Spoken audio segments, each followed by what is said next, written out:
So hey Nime fans. The series name is What If Naruto Got Harem with Marvel. So let's start the series. Bap on the door. He stopped the recording device and placed it in his desk drawer, saying, "Come in." As she walked into the room, the young woman with long red hair asked, "You called for me, Professor?" "Yes, Jean, I was considering your proposal, and I'm willing to assist you in some training to become a counselor," he said gently. "How about a session?" "A session, right now?" "Professor, I do not understand. Is this about Kitty and her depression state?" Jean responded in disbelief. "No, I'm aware of Kitty's mental state and appreciate your concern for her. I am glad you and the others been keeping her company over the death of her father, but rest assured this isn't about Kitty. Today the Institute will have a new arrival by name of Naruto. He is an interesting fellow." "How fascinating are we discussing? Is he a disturbed mutant like Rogue?" Jean responded. Even though the person he was referring to was similar to Rogue, the professor took a moment to think about what she had said before answering. "Although it may appear like that, I feel that Rogue and Naruto are different. I believed he is suffering with depression, but I do not think he is guarded like Rogue. The reason for his state is because he is not from this world," he said. "I'm sorry, did I hear that correctly?" he said, and Jean looked surprised. "Yes, from what I've seen in his mind from the last visit I had with him at Muir Island, he is from another world, and is a mutant and an anime soldier, but different from us, where our genetics is random. His appear to be stable, making him a mutant. From his memories there are other like him, making such a world like his interesting. But his world is a place where people profit from using their energies to dominate others. The concept of his world run on the idea Apocalypse envisioned, and I want to reach out to Naruto and show him that violence isn't the answer, and to figure out how we can help him adjust to our world. Will we find a way to bring him back to his world? Therefore, I believe you can assist him giving your compassionate nature, Jean. Logan is bringing him here in an hour by the Blackbird. I want you and some of the others to make him feel welcome. If possible, try befriending him and weeping." "I'll try it, Professor, but I need to know if you're concerned for any reason." Taking note of his tone and manner, she asked. "He wasn't sent here to our world by choice. He was sent here during a deadly fight between himself and another individual." Naruto refused to mention who the other individual is. "But maybe in due time he will open up more and tell us. I'm worried for the boy. I saw his memories, and I saw a lot of pain and feelings of abandonment. Throughout his life the boy was used by those he considered to be his allies, other than to be condemned as a scapegoat that we mutants dealt and still dealing with our whole lives. I'm not sure, but I think he has a family." I saw the image briefly, but there is a young mutant girl he thought of before closing his thoughts. "So, what can he do if he's a mutant?" she said worriedly, thinking he was and feeling the hostility that all mutants feel. "He is, but he is much more than your average mutant. He has an entity that is sealed inside of him, a creature of pure malice, one I haven't felt since my run-in with the Malfaric many years ago," said Zamp. "But we still don't fully understand Jean's capabilities. In addition to his apparent increased physical strength, speed, durability, and agility, he also appears to possess what is known as jutsu, which is the capacity to alter reality, albeit not as much as one does, and to heal, albeit more slowly than Logan." "I see. Another question, you mentioned a Malfaric. Who is that, Professor?" asked Jean, who was unsure of the name. "It was a telepath who I had to punish many years ago. He went by the codename Shadow King, and he used Aurora and her sister as thieves in Cairo when they were children. He had a far-off look when thinking about him, but enough about that. I wanted to inform you of our new arrival. I will contact you when he get here. Until then, gather up who you think will be best suited in making him feel very comfortable here at the Institute." "That would be fine, Professor. Perhaps I could bring Scott, Bobby, and Jubilee to hang around him," she continued as she made her way to the door. "Before you go, Jean, there's one more thing I forgot to mention about Naruto." "And that is?" she asked, incredulously. "He comes from a clan of red hair. He's a blonde like I used to be, and did not get the red hair like his clan members, so don't be surprised if he assumed you are a part of his clan. From what I saw of his memories, you nearly similar to his mother with some feature differences," she was told. "Okay, I'll keep that in mind, but if he from another world, can he speaks our language?" replied Jean. "It took quite some time, but yes, he can speak our language. Surprising, his native language is Japanese, or what Logan stated is a broken version of it, and judging from what I saw in his memories briefly, his world culture seems to run on the Japanese culture and traditions, with some traditions similar to our own in this country," said Zamp. Jean chose to leave the room and plan a welcome party for their new arrival, rather than continue talking. She noticed Kitty Pryde lying on the window ledge, appearing to be dead to the outside world, as soon as she left Professor Zamp's office, and it made her heart hurt. Jean was all too familiar with the anguish of losing a loved one. She had experienced it herself when a childhood friend was killed by a car, and she believed that nothing could ease the loss. Although Jean had experienced her fair share of despair, she was resolved to make sure that no one else had to go through what she had. "Hey Kitty, how are you feeling today?" she asked with a smile. She didn't say anything more, just looked out the window. Jean was determined to keep going even though she wanted to cry and feel bad for the poor girl. I have just found out from the professor that we're going to have a new arrival, and I was wondering if you want to be one of the few people to meet him and welcome him to our school, Jean said. I don't know, Kitty muttered, a sorrowful expression on her face.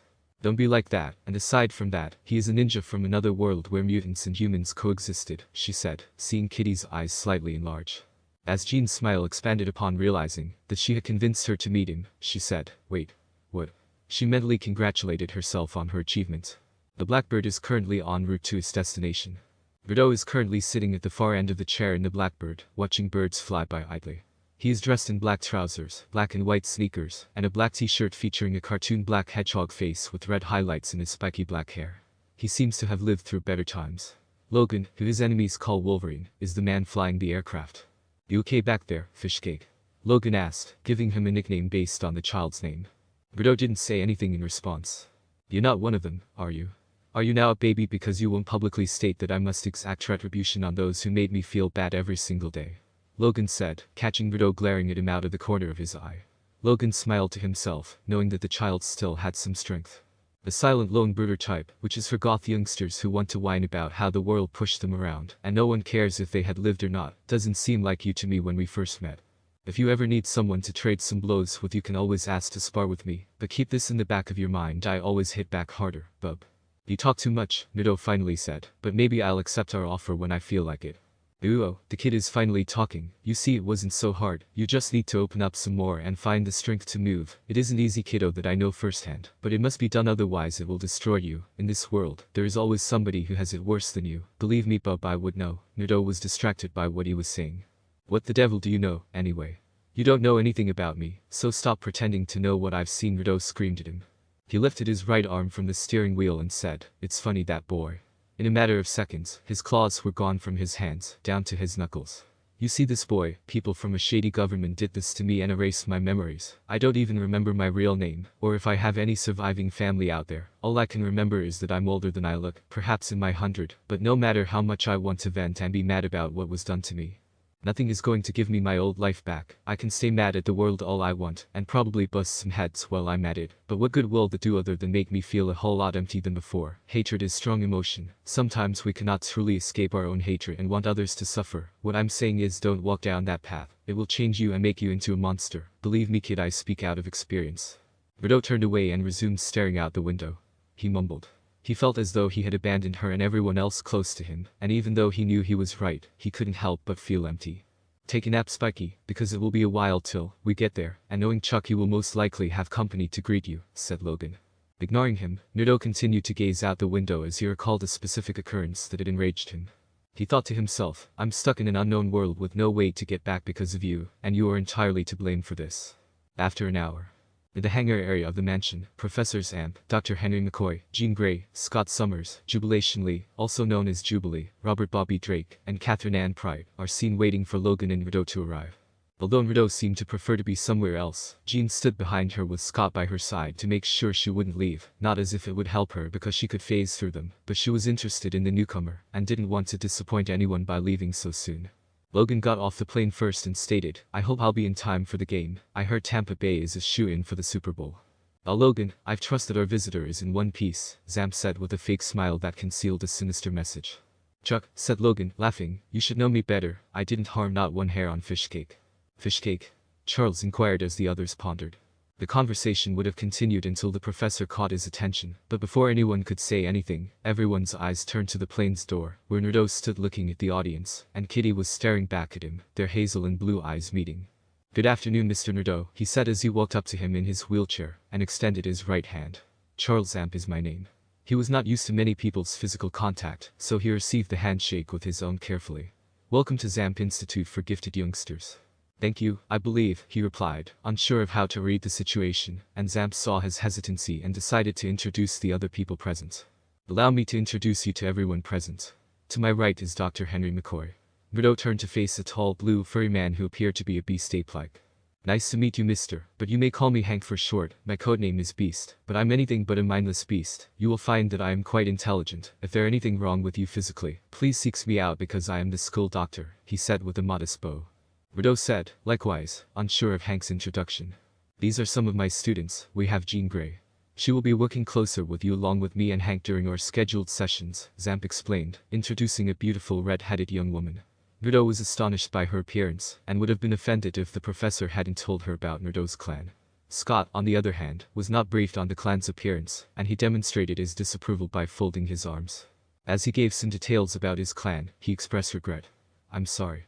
I recently recalled that I was taught that everyone in my tribe had red hair, which is a characteristic I did not inherit from my own mother, but rather inherited from my father. Naruto cautiously shook her right hand before letting go. That's alright, I was told I look like your clan, she said. Anyway, Naruto, it's good to meet you. Jean Grey is my name, but you can just call me Jean. I use Marvel Girl as my codename, but I only use it half the time, she said. After the encounter, Scott stepped forward to try to clear up any confusion. Hello Naruto, I'm Scott Summers, but out in the field I am known as Cyclops. No, I don't have one eyeball like an actual Cyclops, but instead I'm forced to wear these coarse shades to keep an energyful beam from emitting from my eyes, Scott said. After shaking Scott's hand with his own, Naruto released it and remarked, that rough. It must be a daily struggle for you having to go your entire life just seeing red all day, except when you are sleeping.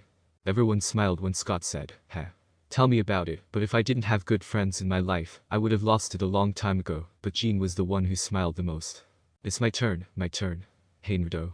My name is Robert Drake, but you can call me Bobby. Actually, just call me Bobby instead of Robert. The professor gave me the codename Iceman, and he gave Naruto a high five, which made him look confused.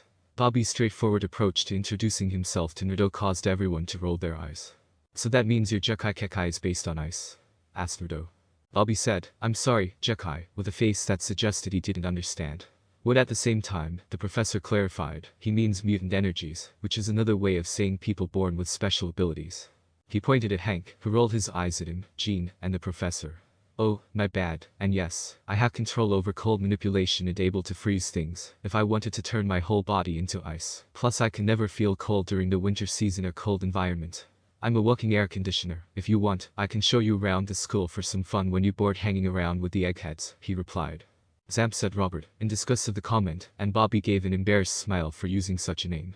The word sorry, fellas, he said. Last but not least is our favorite math genius, Catherine Ann Pride, but we called her Kitty, said Professor Zamp. Nice to meet you. I'm Naruto remarked, trying to be kind to Kitty, who seemed to him like a cross between Ino and Hinata, as she approached him shyly and extended her hand. She blushed nervously and said, likewise. And like you can call me Kitty too.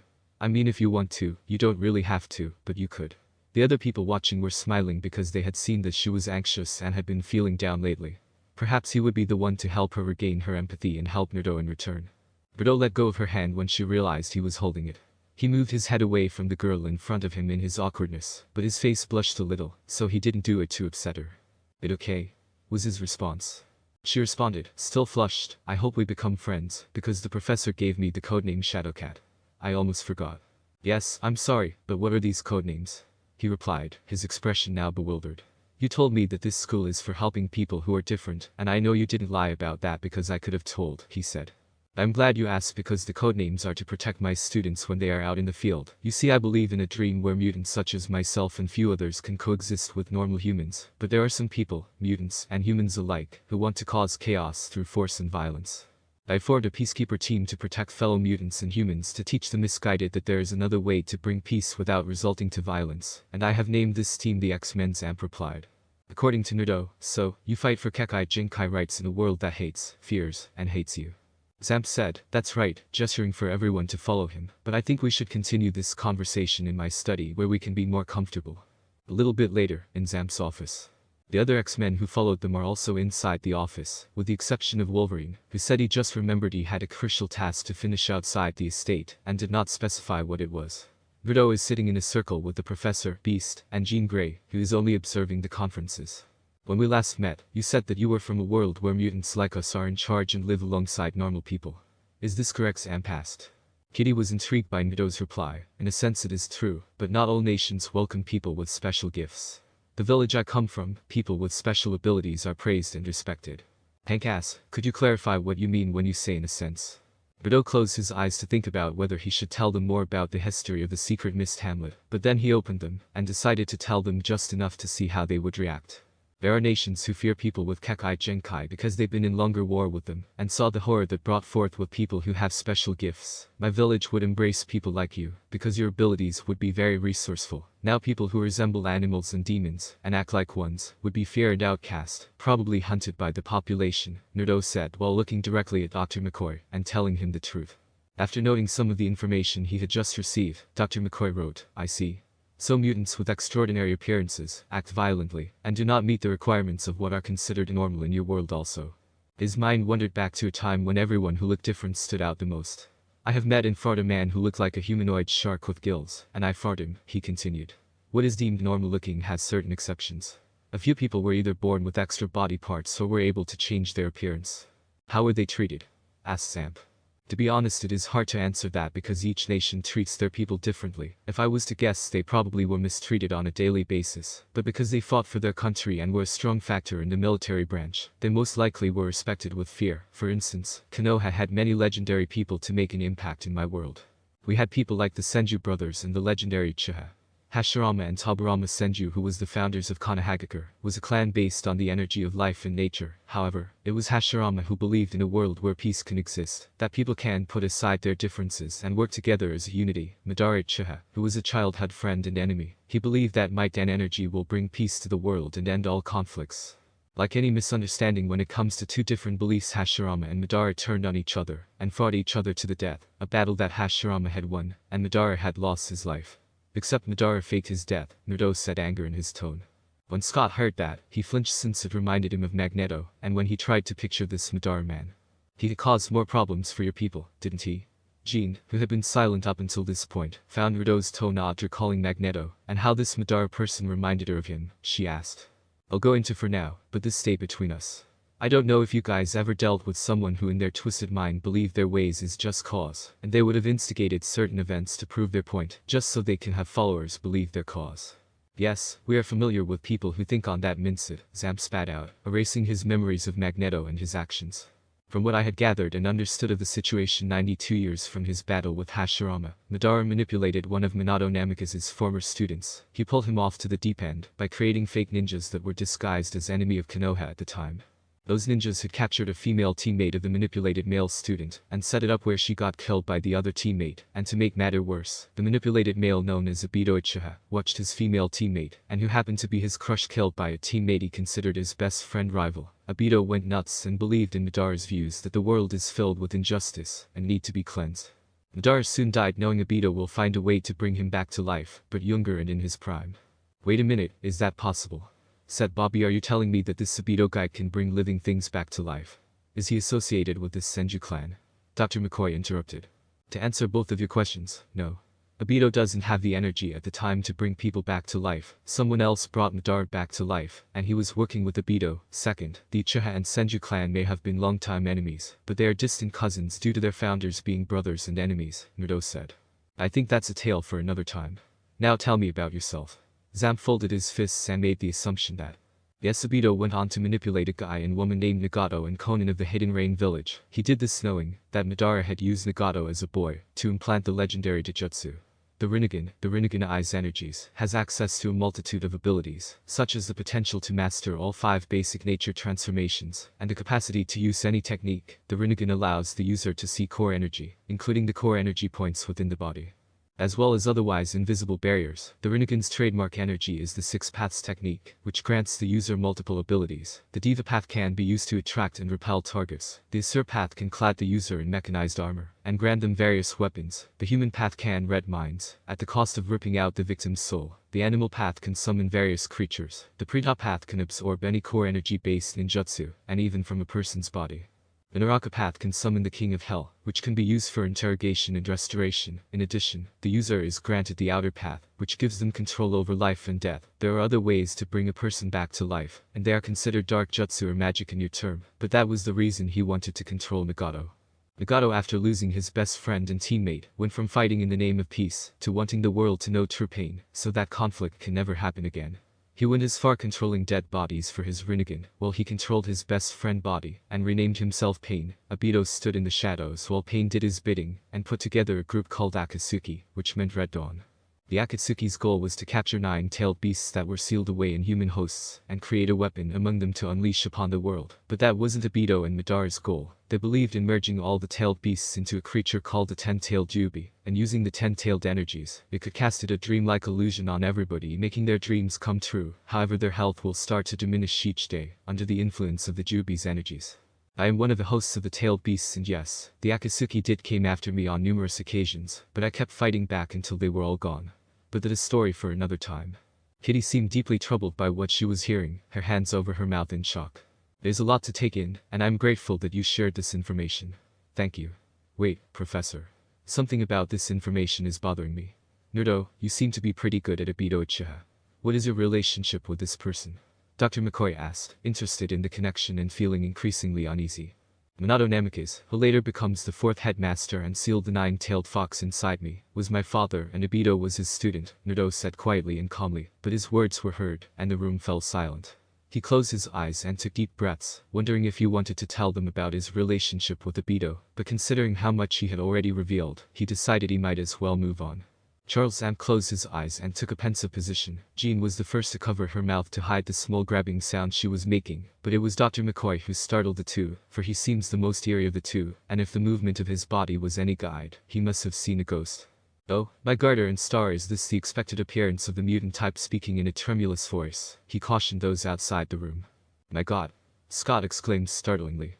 The professor said softly, calm down, Hank and Scott. I apologize for my outburst, but Charles, how do you expect me to act after hearing something like this? Hank said, wiping his brow. After this session is over, I feel like I'm going to pull out the Jack Daniels. This is a disturbing piece of information, Zam stated. What was the relationship between him and his female teammate if he was one of your father's students, and he changed as a result of her passing? Zam remained silent, and instead returned his focus to Naruto, who appeared to want to be anywhere but in the room with them. Obito was reported killed in action, but he did not die, and he witnessed the death of his female teammate a few months after his reported death. She had happened to be his crush, but that's all I know about that. As for my father's students, he kept abandoning them to go on solo missions, because they were engaged in combat with the Hidden Stone Village and the Hidden Cloud Village, and he was needed elsewhere. Each time he left them, they had to fend for themselves against overwhelming forces. Given his behavior against my world, he is the kind of person I'm not ready to discuss. Having said that, are we done here? I'm exhausted and would like to take a nap. Sigh. Yes, Naruto, we are done here. Jean, will you accompany Mr. to Kurt's room? I want you to introduce him to Kurt. Tell Kurt that Naruto is his new roommate, Zam stated to Jean. Jean remarked, of course, Professor, follow me Naruto. I'll introduce you to one of our jocksters here at the school, as they began to leave the room. When they had done so and closed the door, Hank looked at Zam uncomfortably, while Kitty was looking at Naruto with a sad expression, and everyone else was talking among themselves, trying to make sense of what they had heard. Charles. His world. Judging from what we have gathered today, it seems his world is the mirror image of what we fear could happen if the wrong types of people were to exploit mutants for their abilities, said Hank. Yes, old friend, even in a world where mutants and humans coexisted there is still conflicts, except it appears mutants are against each other. I'm not going to lie to you. This does make me want to reevaluate my dream and how to go about it. However, I'm not giving up on my dream. I know it is possible for a world where mutants and humans can coexist without any conflict from either side. But in order to achieve that dream, the X-Men must be ready to handle all type of problems, not just mutants problems. We must be able to show the public what we are about, and what we're fighting for, and not just by knocking some sense into others who wish to do enormous damage. We need to advocate our beliefs and teachings to other humans and mutants, in hope that we educate more people to our cause, stated Hank. Yes, you are right, which why I have been in thought for quite some time on using the other half of my family's fortune to build public services for humans and mutants. Since my identity has been revealed to the world by Magneto's action, I've been meaning to make a press conference about me being a mutant, replied Zamp. Charles, are you sure you want to go down that path so fast? Hank asked with a troubled tone.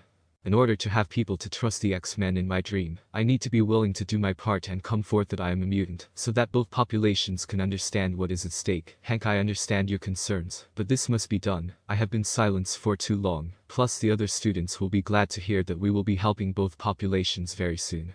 If you feel you must do this, then I will stand by your side, and so will the rest of the X-Men, said Hank. Thank you, my friend, Zam continued with a smile. That's all I could ever ask for. Making use of Naruto. After saying goodbye to one another, Naruto and Jean are discovered in Kurt Wagner's chamber. This is Kurt Wagner, Jean said with a smile, also known as Nightcrawler, Naruto.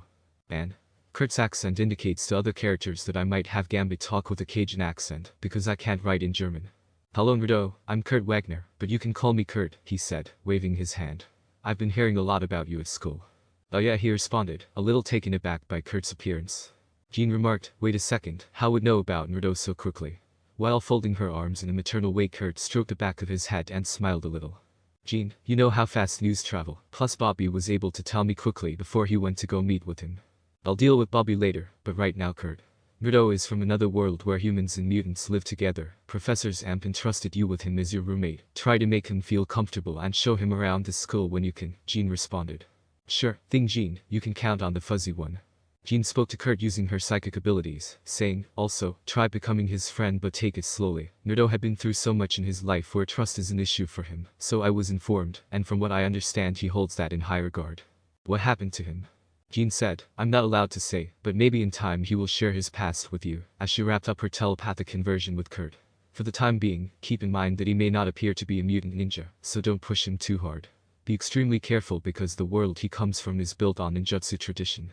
Anyway, Naruto, you're in good hands, and if you need me for any assistance that is within my energy, I'm 2 doors down, and I share a room with a new student, Monet Street, Croy, so be mindful when coming over to my room. Monet can be a little.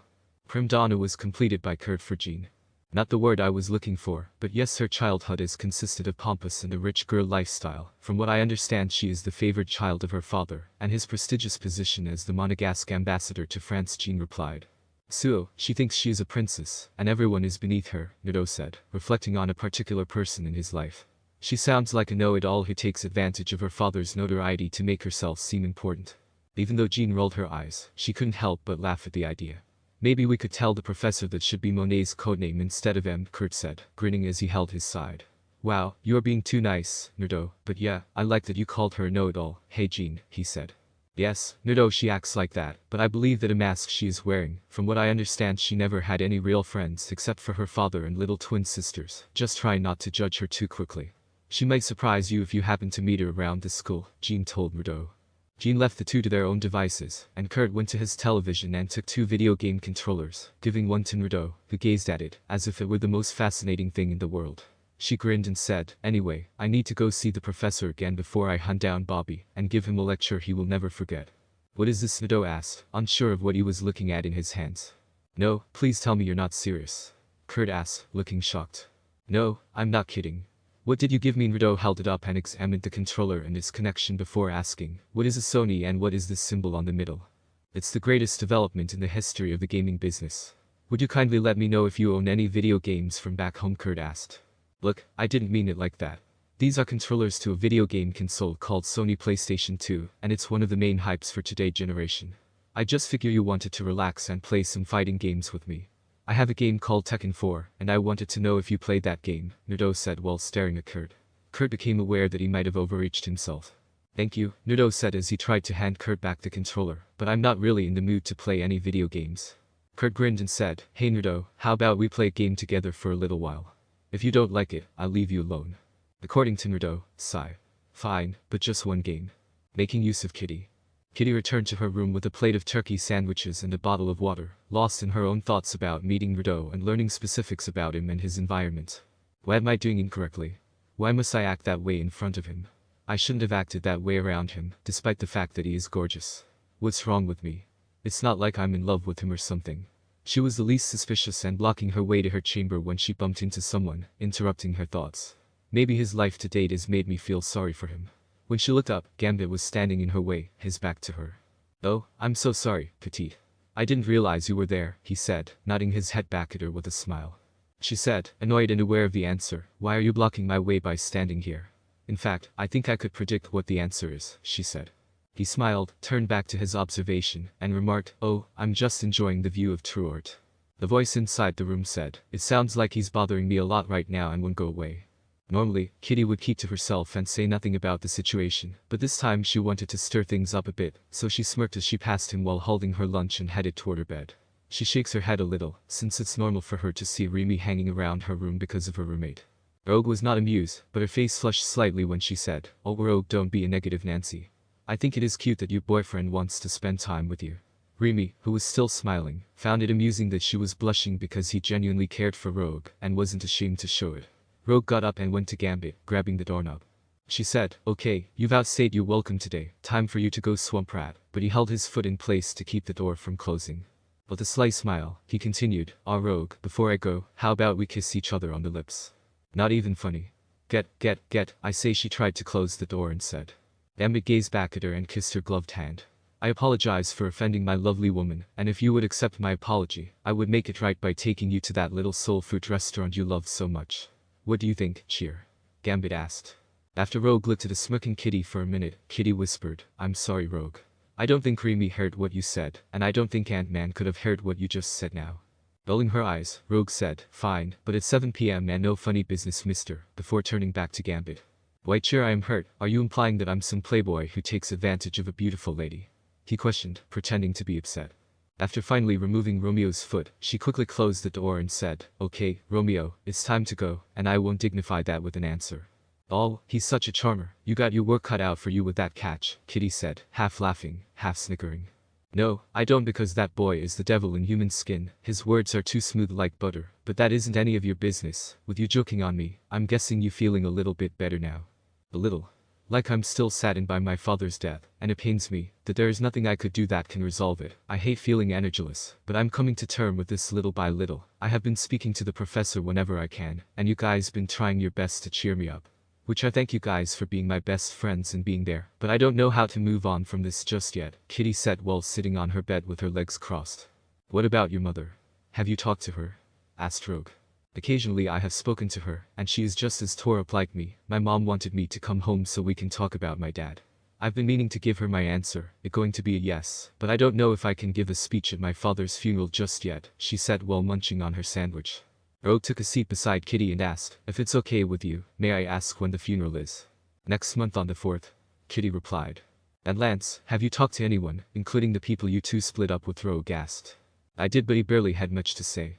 I swear there are days when he doesn't understand what I'm going through. At least you have Remy to comfort you when you are feeling down. Jean and Scott have each other for support, but no, he is too busy playing around with his brotherhood teammates. Lately I've been asking myself if why bother thinking of giving him a second chance," Kitty said as she munched on her sandwich. "Maybe it is for the best that you two see different people or enjoy some time apart," Rogue said. "Speaking of change, tell me everything about this newcomer, the one called Naruto. I think that his name. I'm going to assume that Bobby is rushing about telling everyone about him. Am I correct?" Kitty answered. "Yep, so tell me what you know already." "What there to tell? He's a new student here at AMP, or at least that what I have gathered. From what I was told, he comes from a world where Professor AMP's dream existed," said Kitty. Rogue said buoyed, although she knew there was more.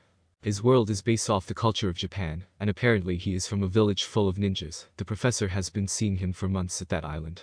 Muir Island I believed it was called." "Is Muir Island? Ron's adopted mother is a doctor who researched mutation. Isn't it the island where she lived?" Rogue asked. "He comes from a world that is dubious in my opinion, even though it is one where humans and mutants coexist. There is still some conflict between the two groups, and he has a very sad past," Kitty explained with a disappointed expression that Rogue noticed.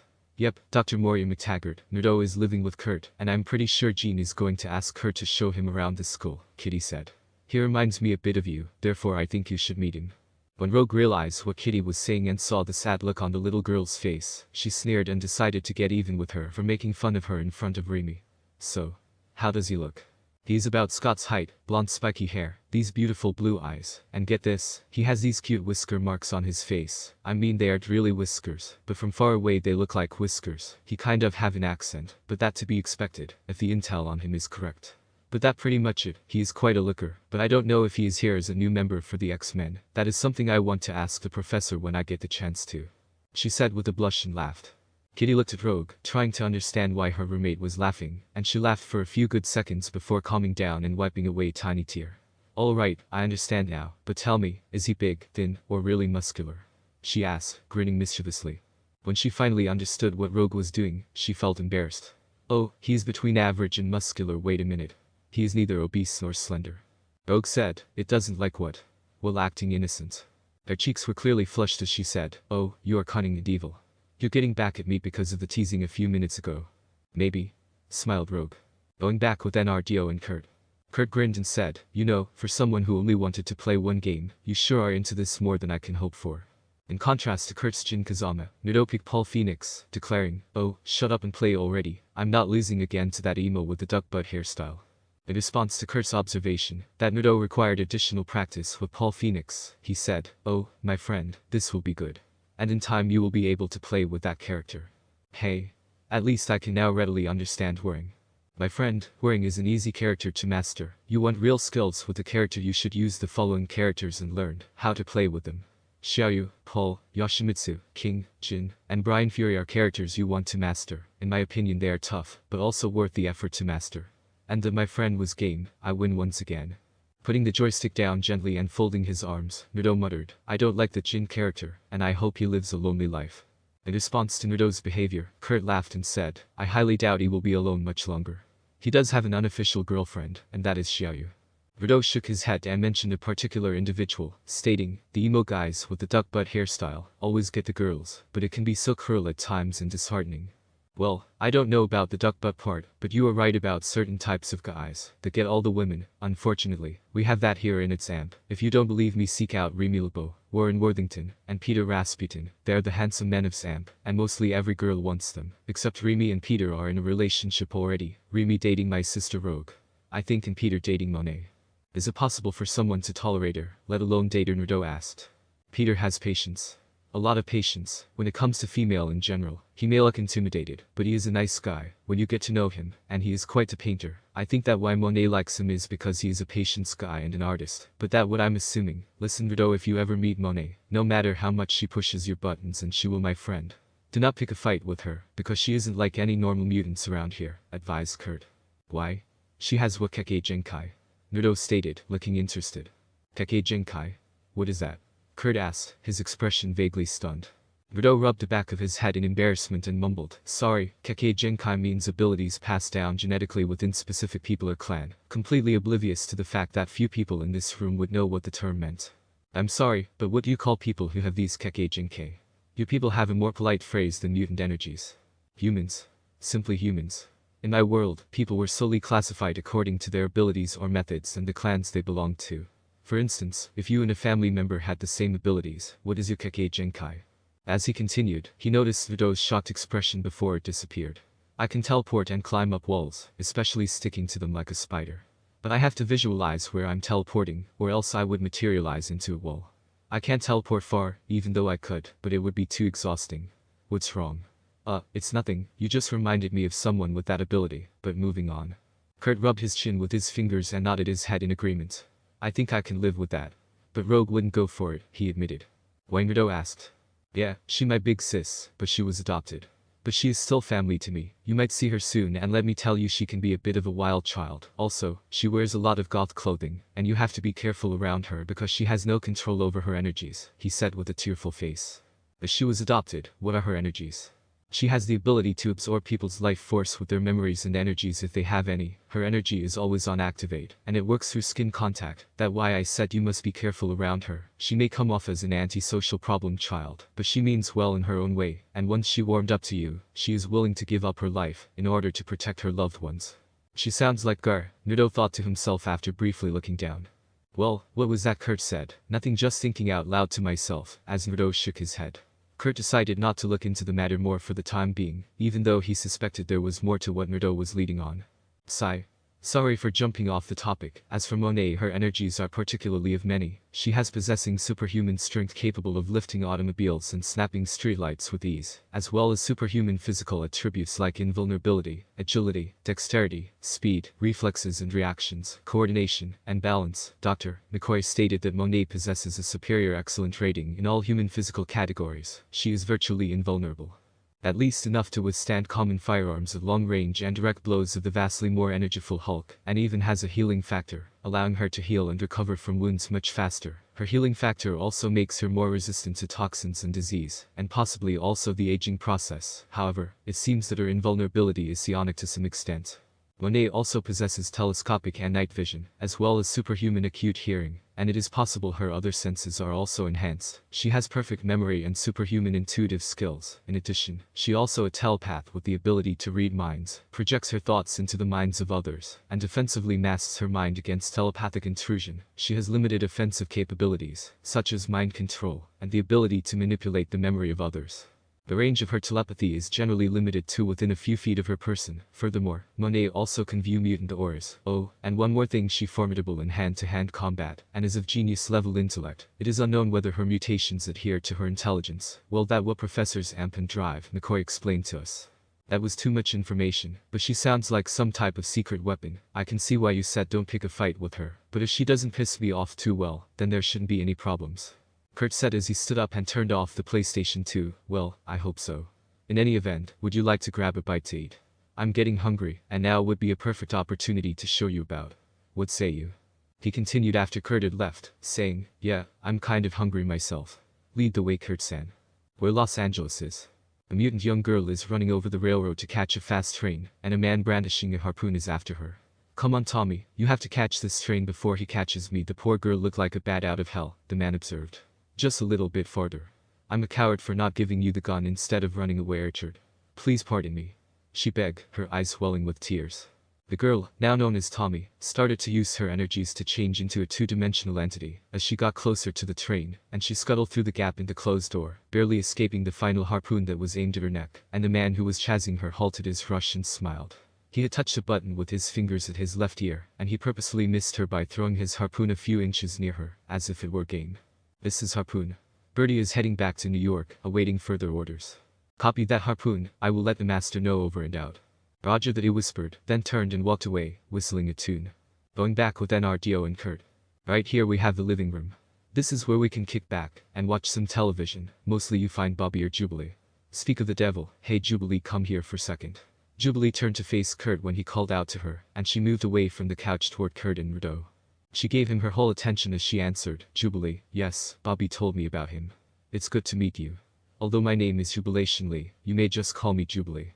Hello. Naruto said too. So I take it that you are showing him around the school. You might want to stay away from the backyard garden, Jubilee added, turning back to Kurt. Why, Kurt asked. Because Ms. She thinks she knows everything is out back with Peter. Apparently, he is making a painting of her, and she is being a bitch and demanding too much. Kurt said, Jube with concern. What? With her arms lifted in anger, she yelled, I have every right not to care for her. You should have her as a roommate, and tell me how you would feel being around her. Especially nearly for 24 hours, and tell me you won't feel any type of way about her. Bordeaux, who was eager to meet her, said, maybe this is worth checking out. Have Kurt take you out back if you want to meet her. I know you'll be sorry. Actually, I'll accompany you too because I'm interested in your reactions when you understand that I need to kiss you, and that everyone is beneath you. What if it's Bordeaux? Do you want to complete the introduction and meet her? Peter Rasputin, who is definitely with her, is also introduced to you. Sure, Kurt-san. I don't see the harm in meeting her, Naruto remarked as Jubilee mouthed, you'll be sorry, look. Alright, you two just grab my hands and we'll be in the backyard in mere seconds, Kurt remarked, extending his hands. Before either of them could say anything, Naruto and Jubilee took hold of his hands and left the room. In the garden in the backyard. A Russian adolescent kid told him, Da Monet, hold that pose for a few seconds, while he painted the girl in front of him. She was called Monet, and her face had a look of frustration. Jubilee named her everything that wasn't so pleasant, while Zamp called her M. God's gift to men, that's how Monet Street Croy sees herself, and every time she glances in the mirror, although she does have a severe vanity complex, Monet does have a right to brag. Monet may be 17 years of age, but already many model industries have called her parents asking her to work for them. Monet stands at the reasonable height of 5'7", his body weight is a nicely rounded 127, most of it being well-toned muscles in her arms and legs. Monet being Bosnian means she has darker skin than most, almost a light cocoa-colored skin template, while her hair is an even dark like the starless sky. She often wears her black mid-back length hair down, opting that it looks far better that way. Monet's body type is a sleek slender model, meaning though she appears skinny, she is well-toned in her legs and arms, while keeping enough fat in all the right places. Her female body structure is that of a thin herbalist. Monet has dark brown, alluring, some would even say hypnotic eyes with a soft natural ruby red lip that just brings the package together. Monet has the type of smile that can make a guy quake in his knees, and a look that could melt him in his spot. However, her personality is in need of a makeover. Clearly irritated, she remarked, I know what I'm doing. I have done this countless times before you even knew how to color. BAMF. Kurt, Naruto, and Jubilee all appear right in front of Monet, blocking Peter's view and adding to Monet's annoyance. Kurt walks over to Peter, who immediately sets down his drawing equipment. "Hey Pete, how's it hanging?" Kurt asked amiably. I'm fine." Me and Monet was engaging in some art activity. According to Monet, everything was magnificent until your presences disturb our session. Back from where I'm from, such disobedient would have been with and dealt with accordingly. He folded his arms together and tapped her fingers angrily. "Sorry about that." Kurt rubbed the back of his head and smiled sheepishly. "Is it obvious that I wouldn't stand here and accept that you know me just because Professor Zamp called me that? Don't call me that, would you?" Before Kurt or even Naruto, who was watching the whole thing, could respond, Jubilee had had enough. "You know that if you keep acting like this, you won't have any friends here except Peter, so for once, stop being such a whiny princess. He was trying to be nice to you, and this is how you treat him." As she walked up to her, Monet said jubilationally, "You have no right to talk to me about that." Kurt teleported between them to try to defuse their fight, and Peter tried to assist Kurt. Naruto watched as the arguments went on. "She is like me and Gar.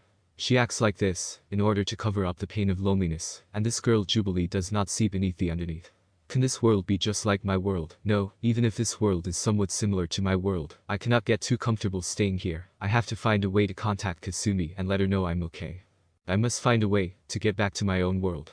If only the fuzzball inside of me talked to me instead of staying quiet, and I have tried summoning the toads and still nothing. That Monet girl is looking right at me." Upon noticing that Monet was not paying attention, Jubilee said, "Hey, I'm still talking to you." "So, you're the idiot who kept wondering about and talking about where you're from?" Monet asked. He folded his arms silently, which Monet found objectionable. She was about to use her telepathy when Monet said, "Okay, you give me no choice. I have ways of making people talk. It must be painful," he stated, drawing Monet's attention. "Putting on a fake mask and pushing people away because you don't have any close friends."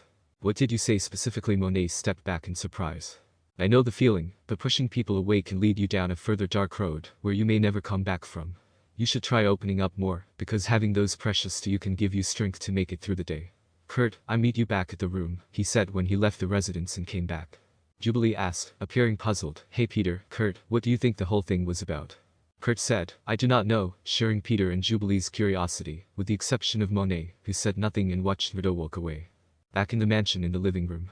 Naruto walked into the living room of the mansion, saw two people, one he had known before and the other he had never met, and they turned to look at him, so he quickly turned around and began to walk away. In an attempt to convince him to stay, Kitty said, "Wait, you don't have to leave, like the living room is big enough to house more people in it. I was just exploring around, and did not mean to intrude. I'll leave you and your friend alone," he said, but before he could move, he felt someone grab his arm and prevent him from leaving the room. He turned around to see Kitty holding his arm, her face wearing a beseeching expression, and he couldn't help but wonder how she got from her couch seat to where he was. As Naruto and Kitty stared at each other, both of them buried in their own thoughts, whatever was going to happen ended as the other coughed to get their attention. Kitty scowled at the inquirer, "Am I disturbing anyone?" with a little teasing in her tone. "Sorry about that, but please don't leave so soon because me and Rogue could use the company," she begged him as she released him. "Rogue? As in the Kurt sister he told me about?" Naruto asked. "I see that I'm being brought up by my annoying younger brother. What did he say about me to you?" From her chair, Rogue asked. "Nothing much, that you are his adopted sister." Naruto said, "I'm not trying to get Kurt into any more trouble, but he told me what you could do with your energies, that you dress goth, and that you're a bit of a wild child, but you mean well, especially when your friends' lives are in danger." Rogue gave him a puzzled look, and he knew she wasn't buying it. "I understand Kurt's intentions, and it's clear that he treats you like a brother, which is something I can identify with." Kitty laughed a little, but not at Naruto, but at Rogue. "Oh, lighten up, Rogue. Kurt is sweet, and he wants to make sure his big sister is cared for, so give him a break," she added. She laughed at Naruto, who responded, "I do. I have a little special pain in the butt. People who are close to me who probably worry sick that I'm not around, which is why I'm hoping I can get back to my world. Ha ha ha ha. I swear he is very annoying, but family is family." "Naruto, is it? Do you have any brothers or sisters from where you come from? Do you have a younger sister or brother?" "Now that I think about it, are you too, Kitty?" "Like, yeah, I'm wondering too," Rogue asked Kitty a question. In an effort to change the subject, Naruto said, "Some other time until I'm feeling able to talk about them." Taking Naruto's hands, Kitty forced him to cough against his will, and seated him in the midst of the cough, with Rogue sitting on his left and taking his right. Kitty knew he wasn't ready to talk about it, so she added, "Hey, it okays, you don't have to answer that question, come and sit with us." Rogue shrugged her shoulders in response to Kitty's apology on behalf of her buddy, stating, "You must forgive Rogue. At times she could say something that goes a little too far." "Sorry." It's my own fault, I'm just losing my own thoughts, Naruto said, uneasy sitting next to two girls who were interested in him. He never would have thought that he could have attracted the attention of two attractive girls. Instead, he felt more like Tatsumi when it came to women. He started to think more about his cousin from his mother's side of the family, and prayed that he would get Kasumi out of Konoha, the village that tortured him, because not everyone in Konoha hated him. He thought about Tsunade, Rock Lee, Tenten, and Might Guy, hoping that they would be okay after winning the war, but his thoughts stopped when he saw Kitty and Rogue looking at him with a worried expression on their faces when he wasn't responding. I'm sorry, you two. Is that actually your name, Rogue-san? It seems like a phony name to me, Naruto answered. In agreement with Naruto, Kitty said, hey. He's right. You never revealed your true identity to us. You guys never asked before, so there was no point of me giving out my real name, said Rogue. Kitty said, Suo. What is your real name? With a smile. I'll never tell you guys, Rogue said with a playful expression. Like, that is so unfair, right, Naruto? Kitty replied to Naruto, pouting slightly. Naruto said, unsure of what he was saying, I guess so. Anyway, Naruto would it like on Muir Island Research Facility? Rogue said, hoping to get more information out of him. That Dr. Moore McTaggart kept wanting to perform some tests. Well, your so-called Professor's amp would come by and ask a couple of questions, Naruto said, his face displaying frustration. Kitty said to him, what kinds of inquiries, however, he didn't answer. I was to the Muir Island Research Facility a few months ago. You mentioned that you don't belong here and that your name is Naruto, Professor Zamp asked him. You informed us that humans on your world are able to use core energy. How did you arrive here? Naruto said nothing, staring at the floor from his chair with a blank expression on his face. Are you the only one who came into this world, or do you have any friends? Naruto said nothing. Zamp pleaded, please, we are trying to help you, but we cannot help you if you won't help us. Sigh. Charles, my friend. You need to give him some time. He has been like that with me and Sean, but we did not give up, and we let him do things at his own pace. Zamp left Naruto and Moore in the room and said, I guess you are right, but I will keep going to see him, because I want to earn his truth without using my telepathy. Moore left Naruto's view and went down the corridor. Charles was in worse shape when we first found him, Moore said. Although he is not from Japan, he appears to know only Japanese, therefore we are attempting to teach him English. Moore stated, we were only able to extract his name and place of origin from him. I need to know what happened, so I have to return. The end of the flashback. Both women were watching him and wondered whether he was alright because he didn't say anything, but before they could say anything, a voice entered the room. Hey Rogue, hey Kitty, said a young, handsome man with blonde hair coming into the room wearing a costume of scarlet and blue with white bird wings. Hey Warren, tell me where you're heading and why you're wearing your uniform. Rogue inquired. I'm going to New York City to perform some criminal fighting, he said, turning to Naruto. You are, too? From where I'm from, it is common for one to introduce themselves first, before giving out his or her name, said Naruto. Alright, replied Angel, extending his hand for a handshake. My code is Angel, and my name is Warren Worthington III, heir to the Worthington Industrial. Naruto. But you can call me Naruto, he added, shaking Angel's hand nervously. Rogue said, drawing his Angel's attention, it must be tough having to fight crime nearly every day. At times it can be stressful, but I don't do this because I want to or because I believed it's something to do with fame. I do this because I was born with my special gift, and I cannot stay to see innocent people become victims of cruelty and injustice. We're supposed to be a group of superheroes, but instead of going out there and proving to public that we are here to protect the innocent, instead we wait till the danger come to us.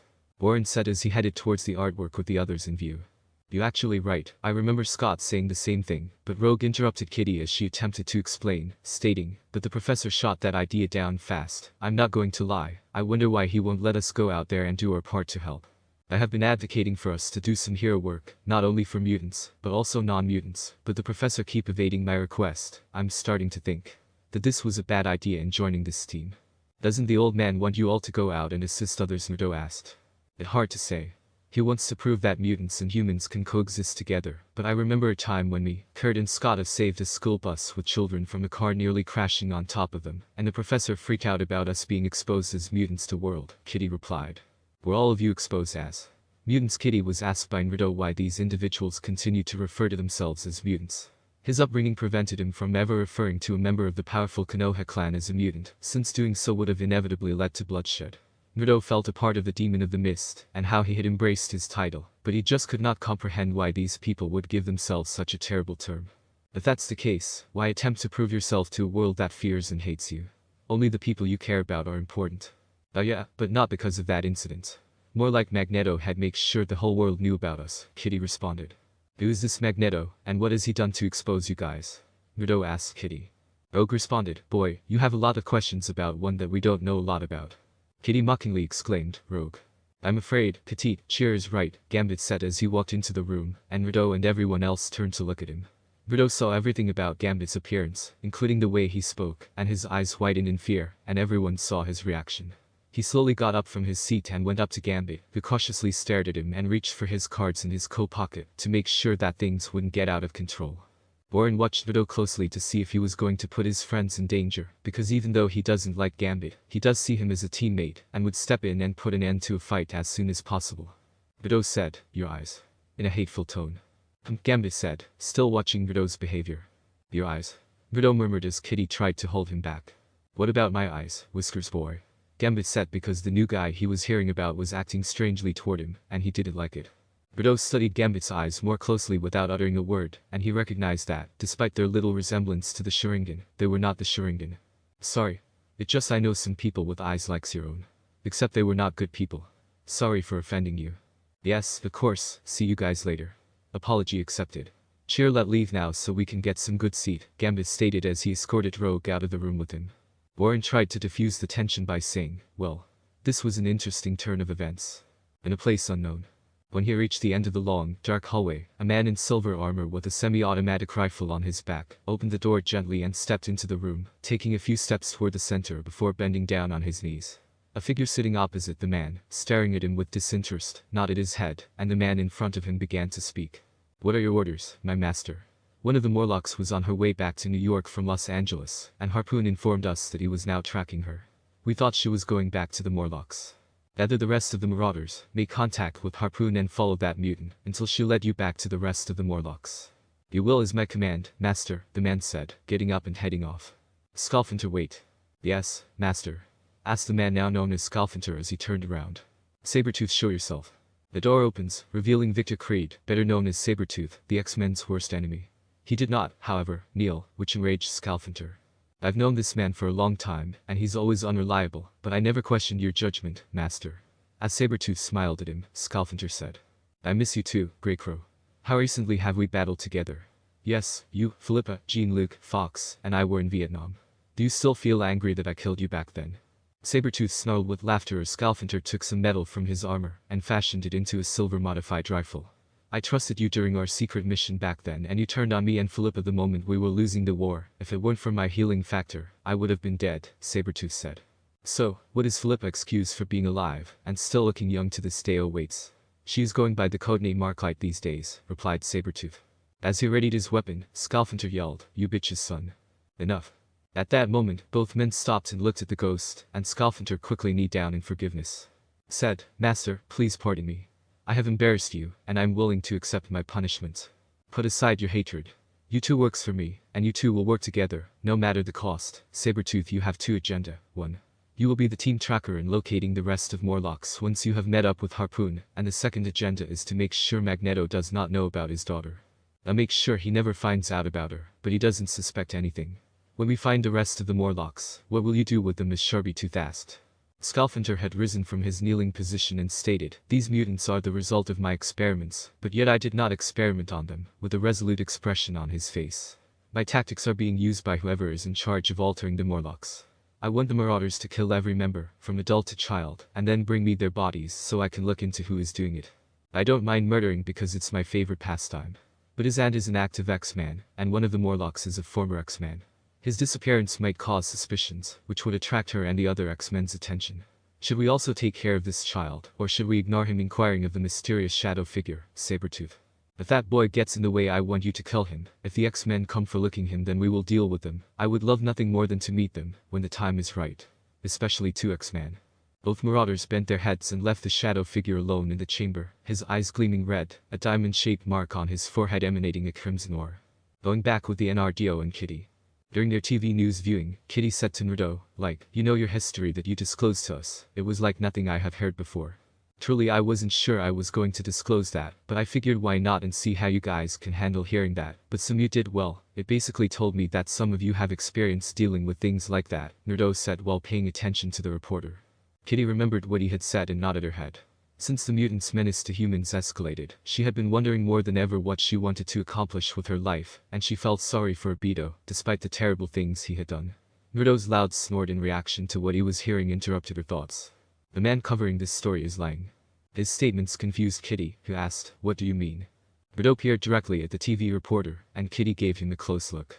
He is basically making accusations about the boy death pretending to care, but I can see his lies and seeing the real truth, and he is withholding information because his boss wants to say it like this, Kitty stated.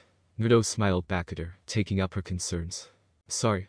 I did not talk about it early, but ever since I was little, whenever a person lies while I'm listening to them, I can see the truth like a flood, information being directly sent to me like knowledge. It doesn't matter if lied a little, or if they are unaware they are lying believing it to be the truth. I will know it is a lie and see the real truth. These abilities have saved my life since I was 6 years old, taking care of my baby sister on my own. Kitty seemed confused until she captured the last time he took care of his younger sister by himself. You mentioned your father, and I get that, but where was your mother when you were 6 years old looking after your younger sister? Kitty was trying to figure out how he could have a sister if both of his parents had died. She died during Obito's failed attack on my father shortly after she gave birth to me.